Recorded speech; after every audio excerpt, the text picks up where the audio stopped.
Welcome back, everybody. It's Carrie again. All right. Excuse me. So today, we are going to dig into one of my favorite learning lessons of the past. Not a deep down bad thing for anybody, but something that shocked me through the course of life, and how I came up with the energy and ambition to even accomplish it. Still, it's beyond me. I still don't even understand how I did it, but it happened. So this is one of the things I consider a miracle. Excuse me, which is kind of weird, considering it's algebra, but it's algebra. We go through life thinking we don't need algebra, and most of the time we don't. If you do know algebra, however, and you fluently use it, it can save you a lot of time and a lot of stress versus regular math. But you can get away with just doing regular math throughout most of your life. Very seldom are you really going to need algebra. However, looking at my past, here in the United States, we learn algebra in high school, generally around your freshman, sophomore year. And going into my freshman year of high school, I was acing math to a T. Teachers would have to give me extra homework. I mean, I was a math geek. I was really good at it. I got into algebra, and I got it to a point, and then I hit a brick wall, and I just couldn't understand it. I started getting all my assignments wrong. I started failing all my tests.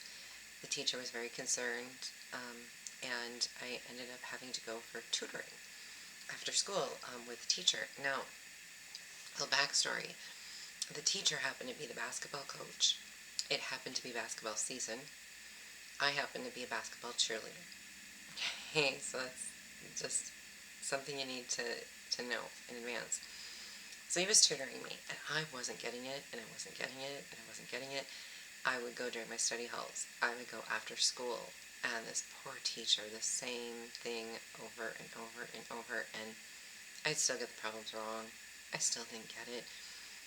I don't know how many, maybe 4 or 5 weeks this lasted, and finally the teacher just looked at me and said, I'll tell you what, because he knew I couldn't fail, or I'd be kicked off the squad.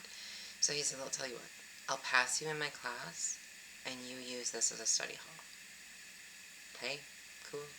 So it wasn't just when you look at the left behind and the athletes that didn't learn how to read and write, even here in our northern schools, as a cheerleader, I was allowed to have that privilege too. And when I looked at it at algebra, I was like, well, I don't care. I've been really good at math. I get all the math stuff. I took geometry, and I just averaged through that, because wherever there was algebra in the geometry, I suffered a lot, but I could get enough of it to get through. So I just kind of skated through high school with that, with pretty poor grades in algebra.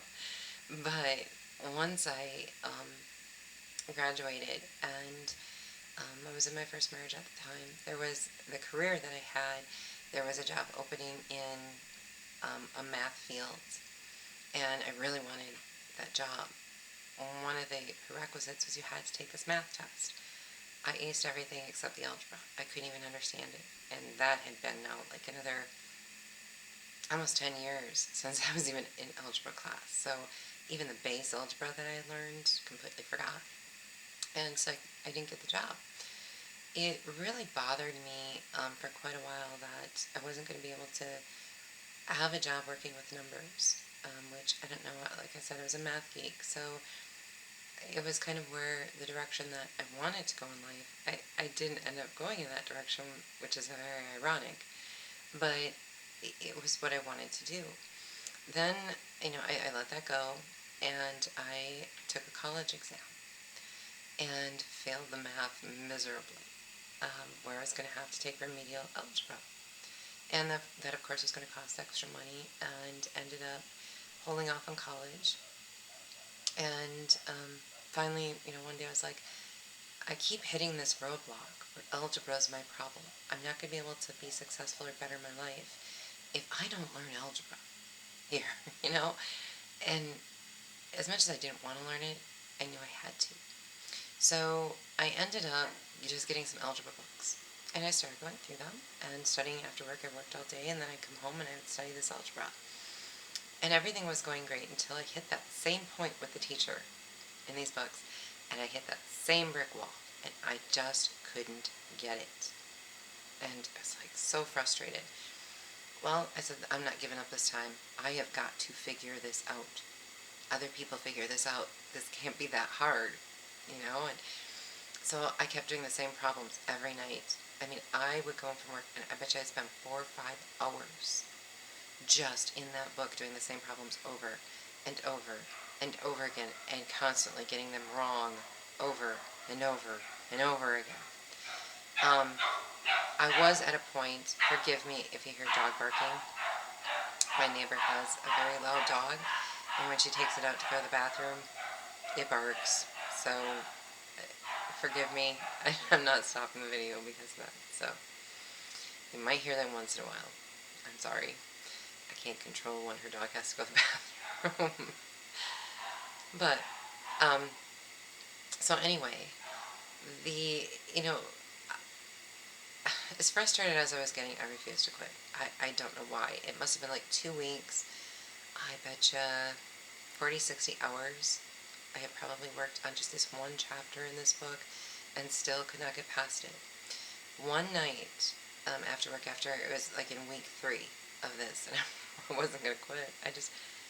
I would sit there in tears sometimes, but I wasn't going to quit. I said, no, you want to go to college, you want to have a math job, you got to learn this. You are not going to quit on yourself again. Well, finally one night, and this is the miracle, I can't explain it.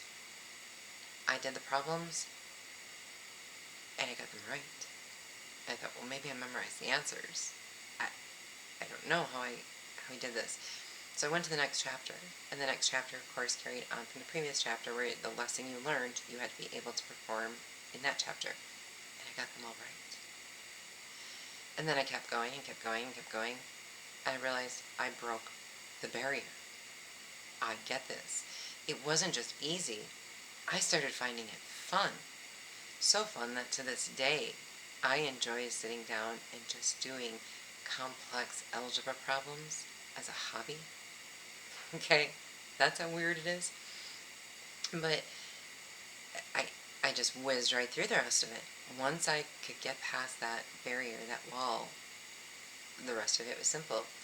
So then I turned around when I finished learning that, and I said, I'm going to retake that college exam. And I did. Of course, the job at work wasn't available, so I couldn't take that exam again, so I took the college one. And I aced it. I aced the math portion to the point they wanted to put me in advanced college algebra and calculus.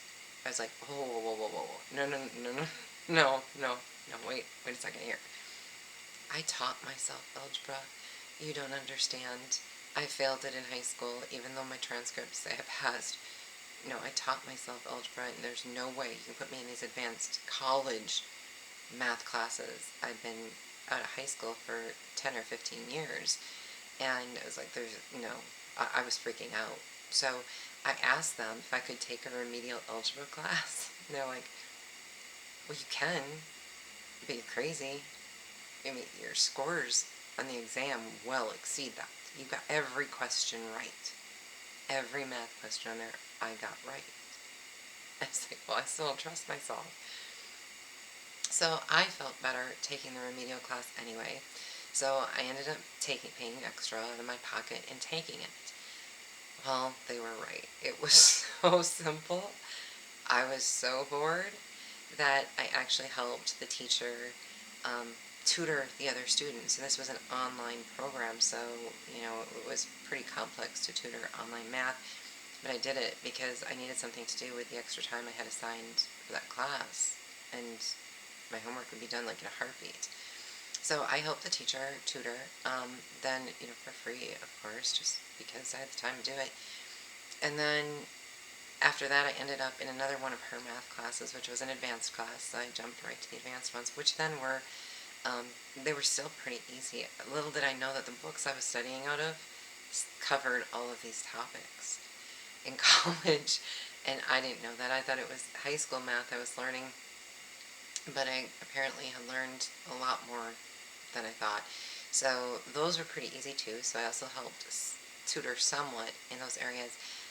The math teacher actually took me aside and said, you need to be a math teacher. You know, I know that's not what you're going to college for, but we need math teachers like you. You're really good. You're relating to the other students, even though I was like 15 years their senior. And she really wanted me to do this. Um, Sad part was, I mean, she was a really amazing teacher. She also had cancer, and off and on she'd be part of the class and out, you know, for her treatments and stuff. I mean, so she was going through chemo at the time, and I became very close to this teacher. And before I knew it, she was giving me scholarships, you know, or giving me paperwork. And when she found out my story that I taught myself algebra, um, and she did look at my transcripts and say, well, I don't know how you got those grades in high school because you're a math whiz. You're really good at this. And, you know, so when she heard my story, she was just dumbfounded. She was, you need to apply for some of these scholarships and tell them that story.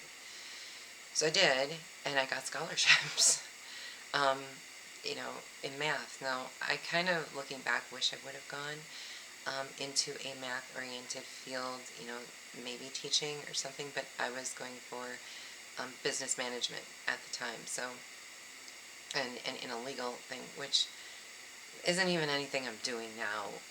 Now I'm following more of my passion and my drive to do what I can to help, you know, society in the best ways possible, and that just happens to be in a military field right now, which I don't feel bad about at all, but I really went ahead to have, I mean,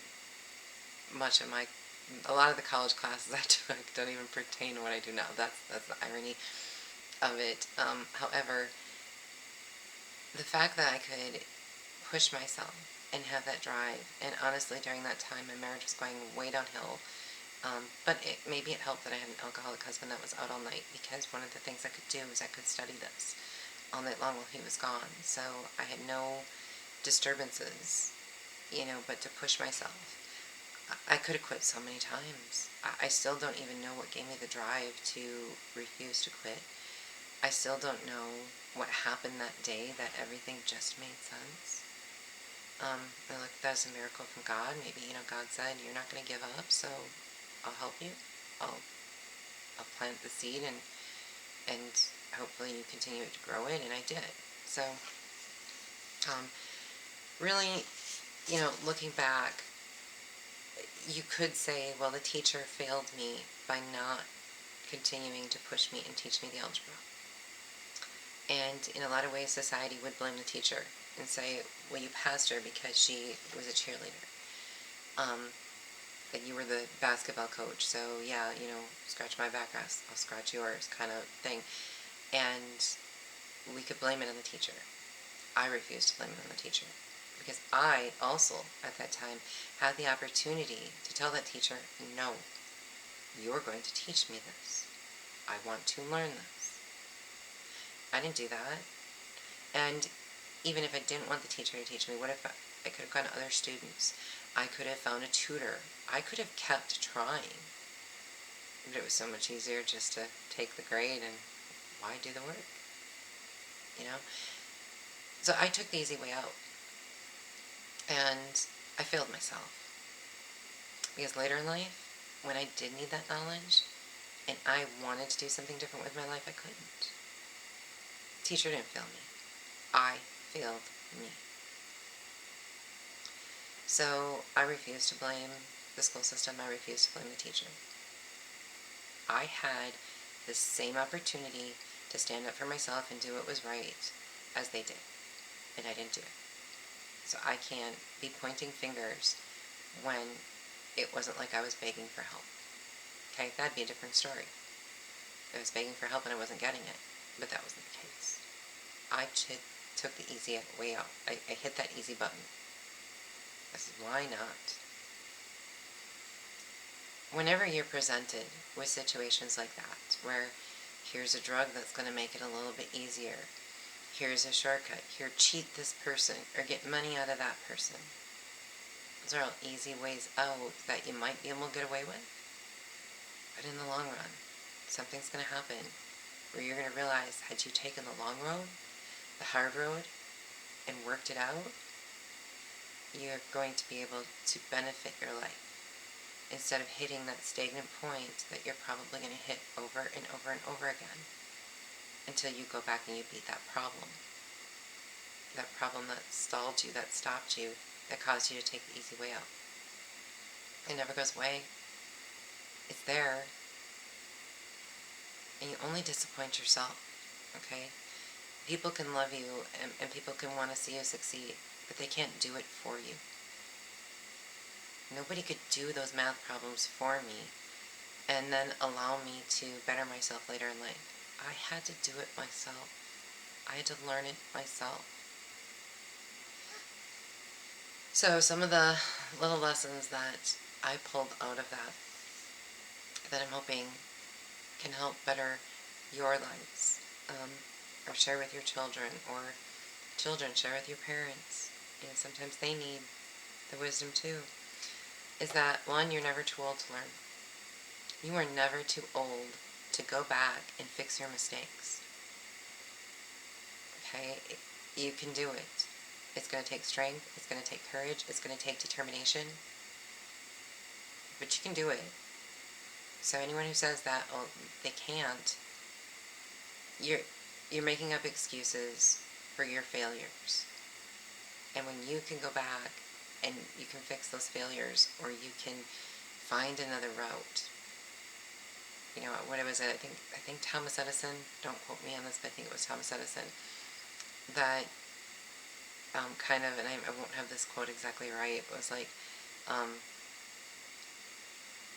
not that he wasn't successful or something, but he just found 1,000 different ways to fail.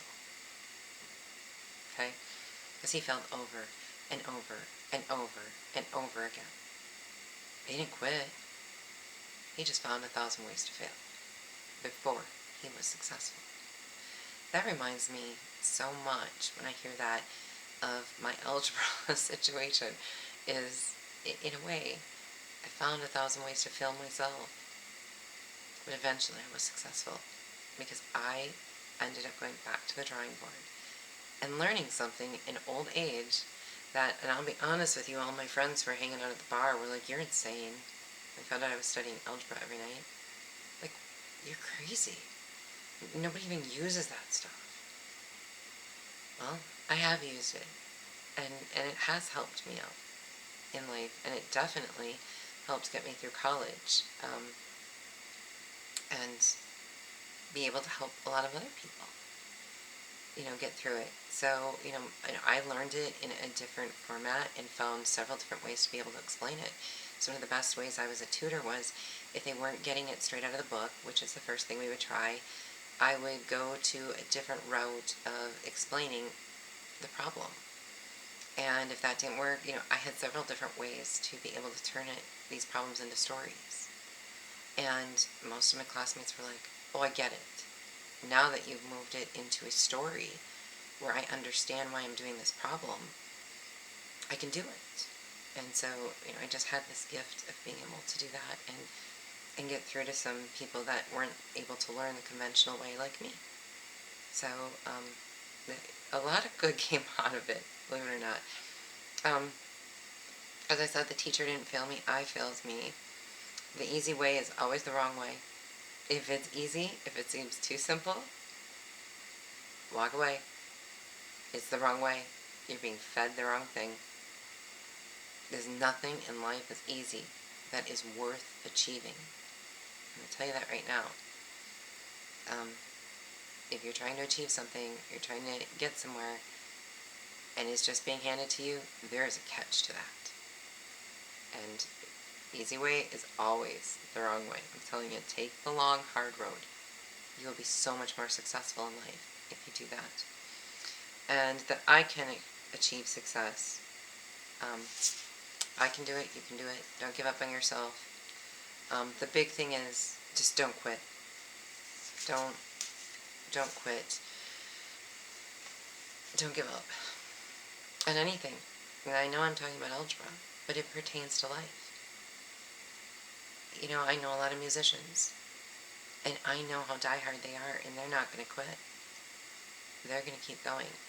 They may never be famous, but they're not going to quit. They have a passion and a love for what they do. And I had a passion to want to go to college. Okay? So I had to do something to get there. And it was I was older than the rest of the students. It was kind of relatively new at that time to be my age and go to school with these 18, 19, 20-year-olds. You know, you were definitely looked down upon because I was, you know, in my 30s. I was around 30 at the time. And I didn't quit. I didn't let the other students, you know, get to me. And as a matter of fact, once they realized I could help them, and I was kind and I was nice about it, it changed the stigma quite a bit. So, you know, as long as you don't quit, don't let obstacles get in your way. And if there are obstacles, you overcome them. You just find a drive and a passion for it, and you keep going no matter how many people or how many events try to pull you down. You don't quit. You keep going. There is sunshine at the end of that road. I promise you. So on that, there were three things that really came to mind from the Bible, and only because this particular story is so close to my heart,